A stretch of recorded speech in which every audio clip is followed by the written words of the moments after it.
ഇപ്പോൾ പക്ഷേ CPM-ൻ്റെ ഒരു തീരുമാനമുണ്ട്. വെള്ളിയാഴ്ച ചേർന്ന CPM സംസ്ഥാന സെക്രട്ടേറിയറ്റ് യോഗത്തിൽ ഈ തീരുമാനം ഉണ്ടായിട്ടുണ്ട്.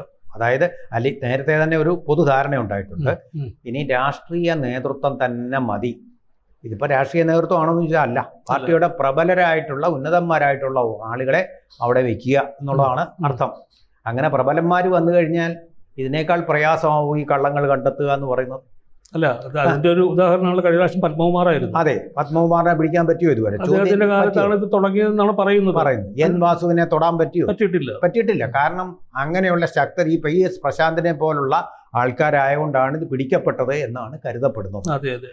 PS പ്രശാന്ത് എന്ത് പണിയായിരുന്നു ഇപ്പൊ ചെയ്തുകൊണ്ടിരിക്കുന്ന ഏറ്റവും അവസാന നാളുകളിൽ? ഉണ്ണികൃഷ്ണൻ പോറ്റി അവിടെ ജാഗ്രത കുറവ് പറയുന്ന പോലെ പറയുകയാണെങ്കിൽ PS പ്രശാന്തിന്റെ ജാഗ്രത കുറവായിരിക്കും പിടിക്കപ്പെട്ടതെന്നാണ് വിശ്വസിക്കേണ്ടിയിരിക്കുന്നത്.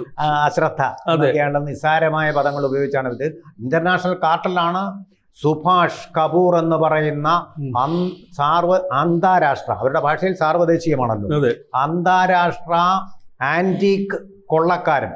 അമ്പലങ്ങളിൽ നിന്ന് വണ്ടിച്ചോറിനെ പോലെ, കാറ് മോഷ്ടിക്കുന്ന വണ്ടിച്ചോറിനെ പോലെ വളരെ വിദഗ്ധമായിട്ട് അമ്പലങ്ങളിൽ നിന്ന് വിഗ്രഹങ്ങൾ അടിച്ചു കൊണ്ടുപോയി സൗത്ത് ബൈ എന്നൊക്കെ പറയുന്ന ലോക മാർക്കറ്റുകളിൽ കൊണ്ടുപോയി വിറ്റ് കോടികൾ ആയിട്ടുള്ള തുക സമ്പാദിച്ചിട്ടുള്ള സുഭാഷ് കപൂറിനെ അനുസ്മരിക്കുന്നതാണ് അവിടുത്തെ പ്രവർത്തനങ്ങൾ എന്ന്, അമ്പല കൊള്ളക്കാരാണ് അവിടെ ഇത് നടത്തുന്നത് എന്ന് നിരീക്ഷിച്ചിരിക്കുന്നത് ഇവിടുത്തെ രാഷ്ട്രീയക്കാരുമല്ല, ഹൈക്കോടതി തന്നെ നിരീക്ഷിച്ചിരിക്കുകയാണ്.